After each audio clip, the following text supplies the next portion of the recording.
ಪ್ರತಿದಿನ ರಾತ್ರಿ ಹೊತ್ತು ನನ್ನ ಜೊತೆ ಮಲಗುತ್ತಿದ್ದ ಗಂಡ ಬೆಳಗ್ಗೆ ಆದಾಗ ಇರುತ್ತಿರಲಿಲ್ಲ. ಕೇಳಿದರೆ ವಾಕಿಂಗ್ಗೆ ಹೋಗಿದ್ದೇನೆ ಅಂತ ಹೇಳುತ್ತಿದ್ದ. ಇಂದು ಸ್ವಲ್ಪ ಬೇಗ ಎದ್ದೆ. ಅಡಿಗೆ ಮನೆಯ ಹತ್ತಿರ ಹೋಗಬೇಕಾದಾಗ ನನ್ನ ತಂಗಿಯ ರೂಮಿನಿಂದ ನನ್ನ ಗಂಡನ ಧ್ವನಿ ಕೇಳಿಸಿತು. ಅನುಮಾನದಿಂದ ಅವಳ ರೂಮಿನ ಕಿಟಕಿಯಿಂದ ನೋಡಿದಾಗ ಬೆಚ್ಚಿಬಿದ್ದೆ. ನನ್ನ ತಂಗಿ ಮತ್ತು ನನ್ನ ಗಂಡ ಇಬ್ಬರೂ ಕೂಡ ಸಂಪೂರ್ಣವಾಗಿ ಬೆತ್ತಲಾಗಿ ಒಬ್ಬರನ್ನೊಬ್ಬರು ತಬ್ಬಿಕೊಂಡು ಮಲಗಿದ್ದಾರೆ. ಗಂಡ ಹೆಂಡತಿಯ ರೀತಿ. ಮದುವೆಯಾಗದ ನನ್ನ ತಂಗಿ ನನ್ನ ಗಂಡನನ್ನು ಇಟ್ಟುಕೊಂಡು ನನ್ನ ಸಂಸಾರವನ್ನು ಹಾಳು ಮಾಡಿದಳು. ಇನ್ನೂ ವರ್ಷ ಕೂಡ ಆಗಿಲ್ಲ ನಮ್ಮಿಬ್ಬರ ಮದುವೆ ಆಗಲೇ ಅವಳು ಬಂದಿದ್ದಾಳೆ. ರೂಮಿನ ಒಳಗೆ ಹೋಗಿ ಇಬ್ಬರ ಜೊತೆ ಜಗಳ ಮಾಡಿದೆ. ತಂಗಿಯ ಕೆನ್ನೆಗೆ ಚೆನ್ನಾಗಿ ಹೊಡೆದೆ. ಆಗ ಅವರಿಬ್ಬರು ಹೇಳಿದ ಮಾತುಗಳನ್ನು ಕೇಳಿ ನಾನು ಬೆಚ್ಚಿಬಿದ್ದೆ. ಅವರು ಹೇಳುತ್ತಾರೆ, ಅಯ್ಯೋ, ನನ್ನ ಹೆಸರು ಶಿಲ್ಪ. ಮದುವೆಯಾಗಿ 5-6 ವರ್ಷ ಆಗಿದೆ. ನನ್ನ ಗಂಡ ಸೂರ್ಯ ನೋಡಲು ತುಂಬ ಸುಂದರವಾಗಿದ್ದಾನೆ. ನಾನು ಎಂದರೆ ತುಂಬ ಪ್ರಾಣ ಅವನಿಗೆ. ನನ್ನನ್ನು ಬಿಟ್ಟು ಒಂದೇ ಒಂದು ಕ್ಷಣವೂ ಕೂಡ ಇರುವುದಿಲ್ಲ ದೂರ. ನಾನು ಹೇಳಿದ ಹಾಗೆ ಕೇಳುತ್ತಾರೆ. ಪ್ರತಿದಿನವೂ ನನ್ನನ್ನು ಚಿಕ್ಕ ಮಗುವಿನ ರೀತಿ ನೋಡಿಕೊಳ್ಳುತ್ತಾರೆ. ಪ್ರತಿದಿನ ದೇವಸ್ಥಾನಕ್ಕೆ ಕರೆದುಕೊಂಡು ಹೋಗುತ್ತಾರೆ. ಪಾರ್ಕಿಗೆ ಕೂಡ ಕರೆದುಕೊಂಡು ಹೋಗುತ್ತಾರೆ. ಒಡವೆಗಳು ಸೀರೆಗಳಿಗೆ ಲೆಕ್ಕವಿಲ್ಲ. ನಿನಗೆ ಇಷ್ಟಪಟ್ಟಿದ್ದನ್ನು ನೀನು ಕೂಡ ತೆಗೆದುಕೋ, ನನ್ನ ಹತ್ತಿರ ದುಡ್ಡನ್ನು ಕೇಳುವ ಅವಶ್ಯಕತೆ ಇಲ್ಲ ಅಂತ ಪಾಕೆಟ್ ಮನಿಯನ್ನು ಅವರೇ ನನ್ನ ಫೋನ್ಗೆ ಗೂಗಲ್ ಪೇ ಮಾಡಿಬಿಡುತ್ತಾರೆ. ಇಷ್ಟು ಒಳ್ಳೆಯ ಗಂಡ ಪ್ರಪಂಚದಲ್ಲಿ ನನ್ನನ್ನು ಬಿಟ್ಟರೆ ಯಾರಿಗೂ ಇಲ್ಲವೇನೋ ಅಂತ ಒಮ್ಮೊಮ್ಮೆ ಅನಿಸುತ್ತದೆ. ನನ್ನ ಕೆಲಸದವಳಿಗೆ ನಾನು ಮತ್ತು ನನ್ನ ಗಂಡ ತುಂಬ ಚೆನ್ನಾಗಿರುವುದನ್ನು ನೋಡಿದರೆ ಹೊಟ್ಟೆ ಹುರಿ. ಅವಳ ಗಂಡ ಮದುವೆ ಆದ ವರ್ಷಕ್ಕೆ ಸತ್ತು ಹೋಗಿದ್ದಾನಂತೆ. ಅಂದಿನಿಂದ ಅವಳಿಗೆ ನನ್ನ ಮೇಲೆ ಕಣ್ಣು. ಯಾವಾಗಲೂ ನಾವಿಬ್ಬರು ಜೊತೆಯಲ್ಲಿ ಇದ್ದರೆ ಪರದಾಡುತ್ತಾಳೆ. ನನ್ನ ತಂಗಿ ಚೈತ್ರ ಇಲ್ಲೇ ಇದ್ದು ಕೆಲಸಕ್ಕೆ ಹೋಗುತ್ತಿದ್ದಾಳೆ. ಅವಳದು ಕೂಡ ಎಜುಕೇಷನ್ ಈ ಮನೆಯಲ್ಲಿ ಮುಗಿದಿದ್ದು ಇಂಜಿನಿಯರಿಂಗ್ ಮಾಡಿದ್ದಾಳೆ. ಕೈ ತುಂಬ ಸಂಬಳ ಬರುತ್ತದೆ. ಅವಳು ಕೂಡ ನನಗೆ ಬೇಕಾದ ಎಲ್ಲ ವಸ್ತುಗಳನ್ನು ತೆಗೆದುಕೊಳ್ಳುತ್ತಾಳೆ. ನನ್ನ ಅಕ್ಕ ಹೌಸ್ ವೈಫ್ ಅಂತ ತುಂಬ ಪ್ರೀತಿಯನ್ನು ತೋರಿಸುತ್ತಾಳೆ. ಅವಳ ಪ್ರೀತಿಗೆ ನಾನು ಕಳೆದು ಹೋಗುತ್ತೇನೆ. ಅವಳು ಎಂದರೆ ತುಂಬ ಇಷ್ಟ.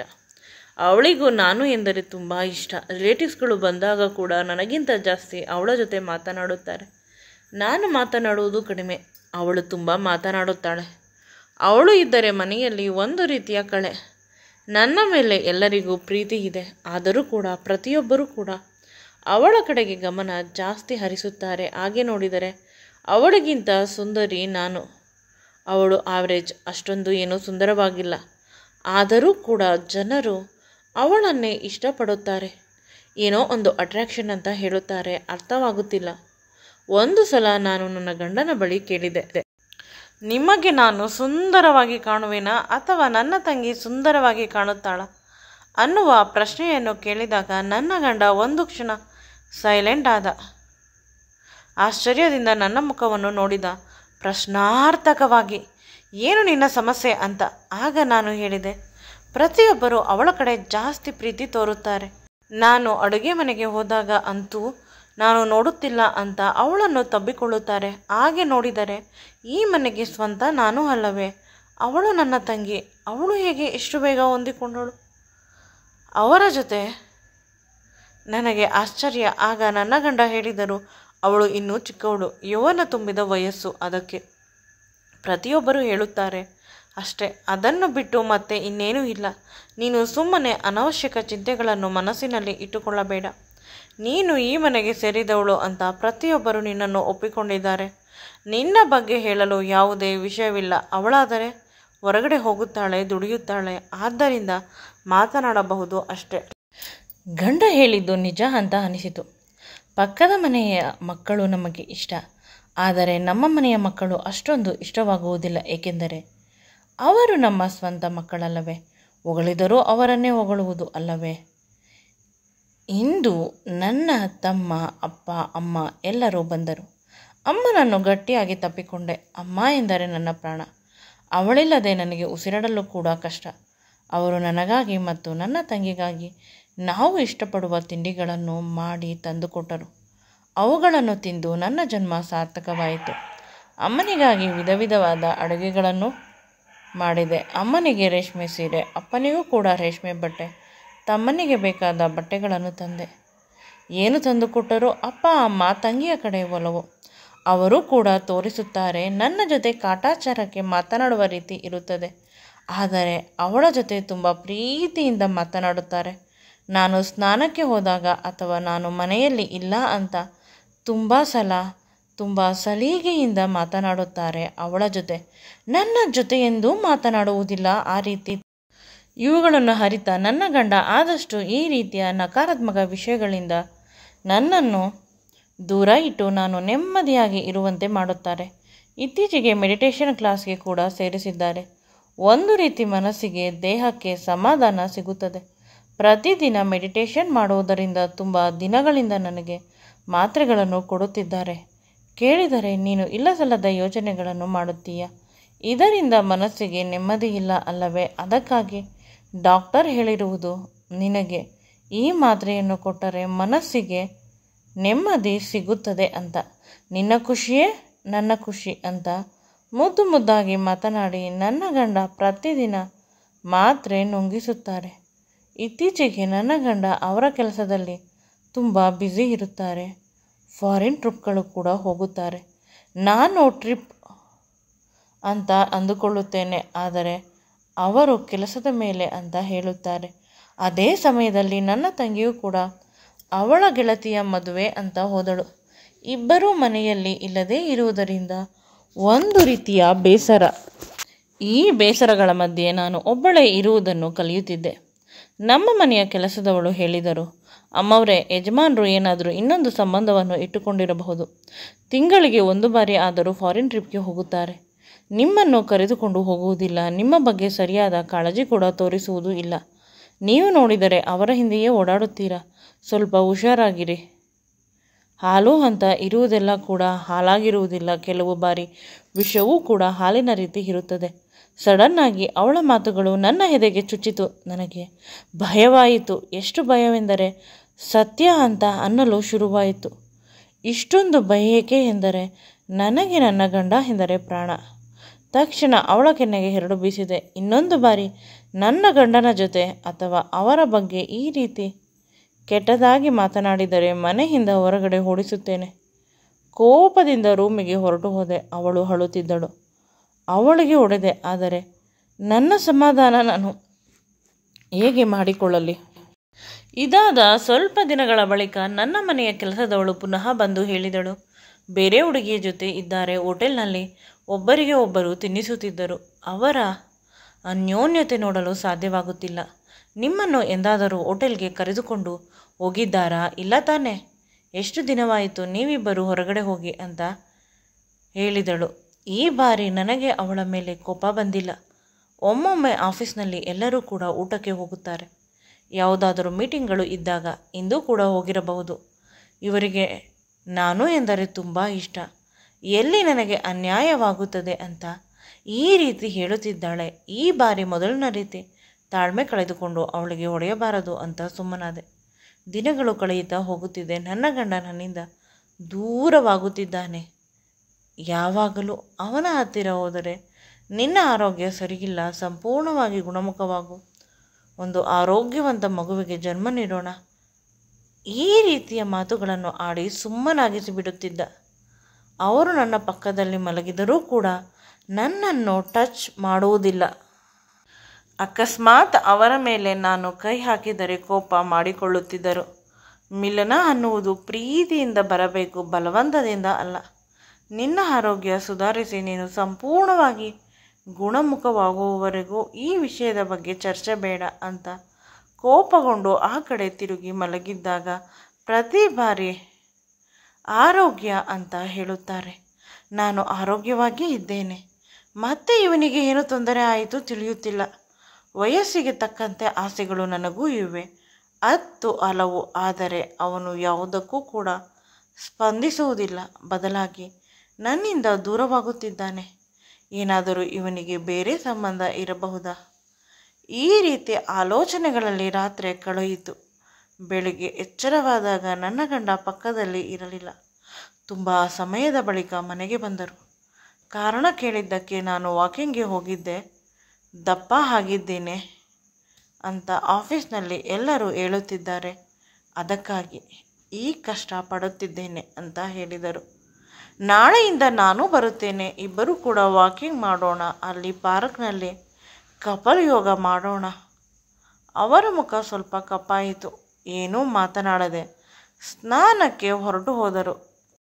ಪ್ರತಿ ರಾತ್ರಿಯೂ ನನಗೆ ಎಚ್ಚರವಾಗುವುದರ ಒಳಗೆ ನನ್ನ ಗಂಡ ವಾಕಿಂಗ್ಗೆ ಹೊರಟು ಹೋಗುತ್ತಿದ್ದರು.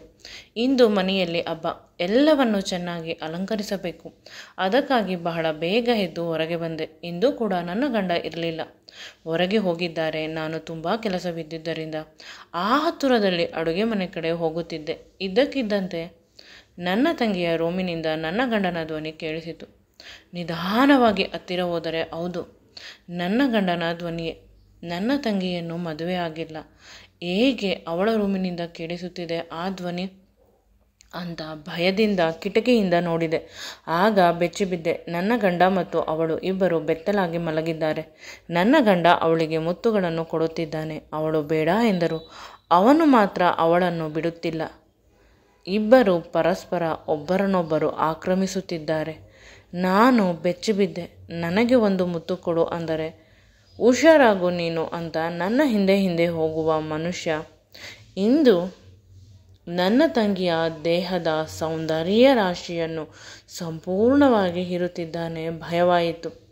ನಾನು ಜೋರಾಗಿ ಕಿರುಚಿದೆ. ನಂತರ ಇಬ್ಬರು ಅಲ್ಲೇ ಇದ್ದ ಬೆಡ್ಶೀಟನ್ನು ತಮ್ಮ ತಮ್ಮ ದೇಹಗಳಿಗೆ ಕವರ್ ಮಾಡಿಕೊಂಡರು. ನಾನು ರೂಮಿನ ಬಾಗಿಲನ್ನು ಚೆನ್ನಾಗಿ ಹೊಡೆದು ಒಳಗೆ ಹೋದೆ. ಇಬ್ಬರನ್ನು ಸಾಯಿಸಬೇಕು ಅನ್ನುವಷ್ಟು ಕೋಪ ಬಂದಿತ್ತು. ನನ್ನ ತಂಗಿಯ ಕೆನ್ನೆಗಳಿಗೆ ಚೆನ್ನಾಗಿ ಹೊಡೆದೆ. ಅಕ್ಕನ ಸಂಸಾರವನ್ನು ಹಾಳು ಮಾಡಿದೆ ಪಾಪಿ. ನಿನಗೆ ಇನ್ನೆಲ್ಲೋ ಇರಲು ಜಾಗ ಇಲ್ಲವೇ? ನನ್ನ ಮನೆಗೆ ಬಂದು ನನ್ನ ಸಂಸಾರವನ್ನು ಹಾಳು ಮಾಡಿದೆ. ಬಂಗಾರದಂತಹ ನನ್ನ ಗಂಡನನ್ನು ಅಂತ ಅವಳಿಗೆ ಹೊಡೆಯುತ್ತಿದ್ದರೆ ನನ್ನ ಗಂಡ ಮಧ್ಯೆ ಬಂದ. ಅವಳಿಗೆ ಹೊಡೆಯಬೇಡ, ಇದರಲ್ಲಿ ಅವಳ ತಪ್ಪು ಏನೂ ಇಲ್ಲ. ಏನಾದರೂ ಬುದ್ಧಿ ಕಲಿಸಬೇಕು ಅಂತ ಇದ್ದರೆ ನನಗೆ ಮಾತ್ರ ಕಲಿಸು. ನನಗೆ ಇನ್ನೂ ದುಃಖವಾಯಿತು. ನನ್ನ ದೇವರು, ನನ್ನ ಸರ್ವಸ್ವ ಬೇರೆ ಹುಡುಗಿಯನ್ನು ವಹಿಸಿಕೊಂಡು ಮಾತನಾಡುತ್ತಿರುವುದು ಸಹಿಸಲು ಆಗುತ್ತಿಲ್ಲ. ಏನೂ ಮಾತನಾಡದೆ ನಾನು ಹೊರಗೆ ಬಂದುಬಿಟ್ಟು ಕುಳಿತುಕೊಂಡೆ ದೇವರ ಮನೆಯ ಹತ್ತಿರ. ಆಗ ನನ್ನ ಗಂಡ ಮತ್ತು ನನ್ನ ತಂಗಿ ಇಬ್ಬರು ಬಟ್ಟೆಗಳನ್ನು ಹಾಕಿಕೊಂಡು ಬಂದರು.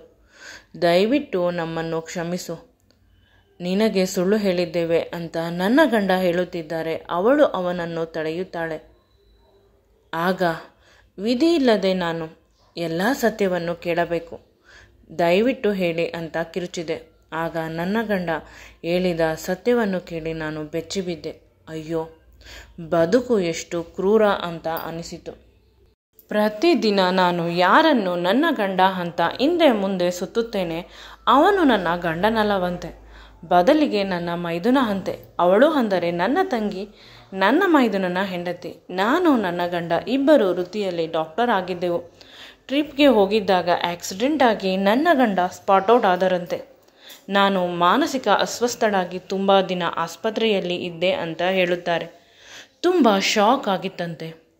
ನನ್ನ ಗಂಡನ ಸಾವಿನಿಂದ ಅದನ್ನು ಕಣ್ಣಾರೆ ಕಂಡ ಪ್ರತ್ಯಕ್ಷದರ್ಶಿ ನಾನಾಗಿದ್ದು ತುಂಬ ಕಷ್ಟವನ್ನು ಅನುಭವಿಸಿದೆ ಅಂತ ಮೈದುನ ಮತ್ತು ಮೈದುನನ ಹೆಂಡತಿ ಹೇಳಿದರು. ನನ್ನ ಗಂಡನ ಸಾವನ್ನು ನಾನು ಎಂದೂ ಒಪ್ಪಲಿಲ್ಲವಂತೆ. ಅವರು ಇದ್ದಾರೆ ಅಂತ ಹೇಳಿದರೆ ಆರೋಗ್ಯ ಸ್ವಲ್ಪ ಸುಧಾರಿಸುತ್ತಿತ್ತಂತೆ. ಡಾಕ್ಟರ್ ಟ್ರೀಟ್ಮೆಂಟ್ಗೆ ಸ್ಪಂದಿಸುತ್ತಾ ಇದ್ದೆ. ಅಕಸ್ಮಾತ್ ಗಂಡ ಇಲ್ಲ, ಸತ್ತು ಹೋಗಿದ್ದಾರೆ ಅಂತ ಹೇಳಿದರೆ ನನ್ನ ಕಂಡೀಷನ್ ಸೀರಿಯಸ್ ಆಗುತ್ತಿತ್ತಂತೆ. ಪ್ರತಿದಿನವೂ ಇದರಿಂದ ಬೇಸತ್ತ ಮೈದುನ ಮತ್ತು ಮೈದುನನ ಹೆಂಡತಿ ಆರೋಗ್ಯ ಸುಧಾರಿಸುವವರೆಗೂ ಮೈದುನನೇ ನನ್ನ ಗಂಡ ಅಂತ ನಾಟಕ ಮಾಡಿದರಂತೆ. ಆಗ ನನ್ನ ಆರೋಗ್ಯ ದಿನದಿಂದ ದಿನಕ್ಕೆ ಸುಧಾರಿಸಿದ್ದು. ಅದಕ್ಕೆ ಯಾವಾಗಲೂ ಗಂಡ ಗಂಡ ಅಂತ ಹಿಂದೆ ಸುತ್ತುತ್ತಿದ್ದೆ. ಸತ್ತು ಹೋದಾಗ ಗಂಡನನ್ನು ನಾನು ತುಂಬ ಪ್ರೀತಿಸುತ್ತಾ ಇದ್ದೇನಂತೆ. ನನ್ನ ಮದುವೆಯ ಮತ್ತು ನನ್ನ ಮೈದುನನ ಮದುವೆಯ ಆಲ್ಬಮನ್ನು ತಂದುಕೊಟ್ಟರು. ಸತ್ಯ, ನನ್ನ ಗಂಡ ನೋಡಲು ಹೆಚ್ಚು ಕಡಿಮೆ ನನ್ನ ಮೈದುನನ ರೀತಿಯೇ ಇದ್ದಾನೆ, ಸುಂದರವಾಗಿ. ಕಣ್ಣಿನಲ್ಲಿ ನೀರು ನನಗೆ ತಿಳಿಯದ ರೀತಿ ಬರುತ್ತಿತ್ತು. ಅಷ್ಟರಲ್ಲಿ ನನ್ನ ಅಪ್ಪ ಅಮ್ಮ ಬಂದರು. ಅವರು ಕೂಡ ನನ್ನನ್ನು ತಬ್ಬಿಕೊಂಡು ಸಮಾಧಾನ ಮಾಡಿದರು. ನಿಧಾನವಾಗಿ ತಿಳಿಯಿತು, ನನಗೆ ಯಾರೂ ಇಲ್ಲ. ಅಪ್ಪ ಅಮ್ಮ ಯಾವುದೇ ಸಂಬಂಧ ಬಳಗವಿಲ್ಲದ ನನ್ನನ್ನು ಸತ್ತು ಹೋದ ನನ್ನ ಗಂಡ ರವಿ ಪ್ರೀತಿಸಿ ಮದುವೆ ಆಗಿದ್ದರಂತೆ. ಈಗ ನನ್ನ ಅಪ್ಪ ಅಮ್ಮ ತಮ್ಮ ಅಂತ ಬರುವವರೆಲ್ಲ ನನ್ನ ಮೈದುನನ ಹೆಂಡತಿ ಉಷಾಳ ಅಪ್ಪ ಅಮ್ಮ ತಮ್ಮ. ನಮ್ಮ ಮನೆಗೆ ಬರುವ ಎಲ್ಲ ಸಂಬಂಧಿಕರು ಅವಳ ಸಂಬಂಧಿಕರು. ಅದಕ್ಕೆ ಪ್ರತಿಯೊಬ್ಬರು ಅವಳಿಗೆ ತುಂಬ ಪ್ರೀತಿ ಕೊಡುತ್ತಿದ್ದರು. ಈಗ ನನಗೆ ಎಲ್ಲ ವಿಷಯ ಅರ್ಥವಾಗುತ್ತಿದೆ. ನನ್ನಿಂದ ನಿಜವಾಗಲೂ ಗಂಡ ಹೆಂಡತಿ ದೂರವಿದ್ದರು. ನಾನು ಮಲಗಿದಾಗ ನನ್ನ ಮೈದುನ ತನ್ನ ಹೆಂಡತಿಯ ರೂಮಿಗೆ ಬರುತ್ತಿದ್ದ. ಸಮಾಧಾನದ ವಿಷಯವೆಂದರೆ ಒಂದು ಬಾರಿಯೂ ಕೆಟ್ಟದಾಗಿ ನನ್ನ ಮೈದುನ ನನ್ನನ್ನು ಮುಟ್ಟಿಲ್ಲ. ಕೇವಲ ನನ್ನ ಆರೋಗ್ಯ ಸುಧಾರಣೆಗಾಗಿ ಗಂಡನ ರೀತಿ ನಟಿಸಿದ ಅಷ್ಟೇ. ಅವನ ಮೇಲೆ ನನಗೆ ಗೌರವ ಇನ್ನೂ ಹೆಚ್ಚಾಯಿತು. ಅವರು ನನಗೆ ಮಾಡಿದ ತ್ಯಾಗಕ್ಕೆ ನಾನು ಇಂದು ಚಿರಋಣಿ. ಇಬ್ಬರಿಗೂ ನಮಸ್ಕರಿಸಿದೆ. ಅವರು ಕೂಡ ಅಳುತ್ತಿದ್ದರು. ದಯವಿಟ್ಟು ನಮ್ಮನ್ನು ಕ್ಷಮಿಸಿ. ನಿಮಗೆ ಮೋಸ ಮಾಡುವ ಉದ್ದೇಶವಿರಲಿಲ್ಲ. ಸತ್ಯ ಈ ರೀತಿ ಅನಾವರಣಗೊಂಡಿದ್ದು ತುಂಬ ಅಸಹ್ಯಕರ ಅಂತ ಇಬ್ಬರು ಕ್ಷಮೆ ಯಾಚಿಸಿದರು. ಅತ್ತಿಗೆ ಅಂದರೆ ತಾಯಿಯ ರೀತಿ ಅಲ್ಲವೇ? ಯಾಕೆ ಇಷ್ಟೊಂದು ಕ್ಷಮೆ ಕೇಳುತ್ತೀರಾ? ನಾನು ಕ್ಷಮಿಸಿದೆ. ನನಗೆ ಈಗ ವಾಸ್ತವ ಅರ್ಥವಾಗುತ್ತಿದೆ, ಹೇಗೆ ಬದುಕಬೇಕು ಅಂತ. ಪುನಃ ನಾನು ನನ್ನ ವೈದ್ಯ ವೃತ್ತಿಯನ್ನು ಆರಂಭಿಸಿದೆ. ಕಷ್ಟದಲ್ಲಿ ಇರುವವರಿಗೆ, ನೋವಿನಲ್ಲಿ ಇರುವವರಿಗೆ ಆರೈಕೆ ಮಾಡಲು ನನ್ನ ಬದುಕನ್ನು ಸಂಪೂರ್ಣವಾಗಿ ಮುಡುಪಾಗಿಟ್ಟೆ. ನನ್ನ ಮೈದುನನ ಹೆಂಡತಿ ಉಷಾ, ಅಕ್ಕ, ಇನ್ನೊಂದು ಮದುವೆ ಬಗ್ಗೆ ಯೋಚಿಸಿ ಅಂತ ಪ್ರತಿ ಬಾರಿ ಹೇಳುತ್ತಾಳೆ. ಆದರೆ ನನ್ನ ಆತ್ಮದಲ್ಲಿ, ನನ್ನ ಉಸಿರಿನಲ್ಲಿ ನನ್ನ ಗಂಡ ಬೆರೆತು ಹೋಗಿದ್ದಾನೆ. ಪ್ರತಿಕ್ಷಣ ನನ್ನ ಜೊತೆ ಇರಬೇಕಾದಾಗ ಇನ್ನೊಂದು ಮದುವೆ ಹೇಗೆ? ಮದುವೆ ಬೇಡ. ನನಗೆ 2 ಮುದ್ದಾದ ಮಕ್ಕಳನ್ನು ಎತ್ತುಕೊಡು. ಆದಷ್ಟು ಬೇಗ ಅವರನ್ನು ನನ್ನ ಮಕ್ಕಳಂತೆ ನೋಡಿಕೊಳ್ಳುತ್ತೇನೆ ಅಂತ ಹೇಳಿದೆ. ಅದೇ ರೀತಿ ಉಷಾಳಿನ್ಗೆ ಮುದ್ದಾದ 2 ಹೆಣ್ಣು ಮಕ್ಕಳಾದರು.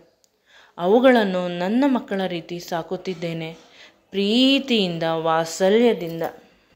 ಈ ಮನೆ ಯಜಮಾನಿ ಈಗ ನಾನು. ಪ್ರತಿಯೊಬ್ಬರು ಪ್ರತಿ ವಿಷಯಕ್ಕೂ ನನ್ನನ್ನೇ ಕೇಳುತ್ತಾರೆ. ನನ್ನ ಮೇಲೆ ಅವಲಂಬಿತವಾಗಿದ್ದಾರೆ. ನನ್ನ ಗಂಡ ಮಾಡಬೇಕಾದ ಎಲ್ಲ ಕೆಲಸವನ್ನು ಈ ಮನೆಗಾಗಿ ನಾನು ಮಾಡುತ್ತಿದ್ದೇನೆ. ಮಕ್ಕಳಂತೂ ಸಂಪೂರ್ಣವಾಗಿ ಅವರ ಅಮ್ಮನಿಗಿಂತ ನನ್ನನ್ನು ತುಂಬ ಪ್ರೀತಿಸುತ್ತಾರೆ. ಅವರ ಪ್ರೀತಿಗೆ ನಾನು ಚಿರಋಣಿ. ಬದುಕು ಈಗ ಸುಂದರವಾಗಿದೆ. ಈ ಮನೆ ಈಗ ನಂದನವನವಾಗಿದೆ. ಪ್ರತಿಯೊಬ್ಬರು ನನ್ನನ್ನು ಸಹಕರಿಸುತ್ತಾರೆ, ಗೌರವಿಸುತ್ತಾರೆ. ನನಗೆ ಒಂದು ಪರಿವಾರವಿಲ್ಲ, ಅಪ್ಪ ಅಮ್ಮ ಸಂಬಂಧಗಳಿಲ್ಲ ಅನ್ನುವ ಎಲ್ಲ ಕೊರತೆಯನ್ನು ಈ ಮನೆಯ ಪ್ರತಿ ಸದಸ್ಯರು ತುಂಬುತ್ತಾರೆ. ಈ ಎಲ್ಲ ಸುಂದರವಾದ ಬದುಕನ್ನು ಕೊಟ್ಟು ಬದುಕು ಸುಂದರವಾಗಿ ಸಾಗಿಸುವುದಕ್ಕೆ ಸಹಾಯ ಮಾಡಿದ ಆ ಭಗವಂತನಿಗೆ ನನ್ನ ಧನ್ಯವಾದಗಳು. ಈ ವಿಡಿಯೋ ನಿಮಗೆ ಇಷ್ಟವಾಗಿದ್ದಲ್ಲಿ ನನ್ನ ಚಾನಲನ್ನು ಲೈಕ್ ಮಾಡಿ, ಶೇರ್ ಮಾಡಿ ಮತ್ತು ಸಬ್ಸ್ಕ್ರೈಬ್ ಮಾಡಿ. Thank you.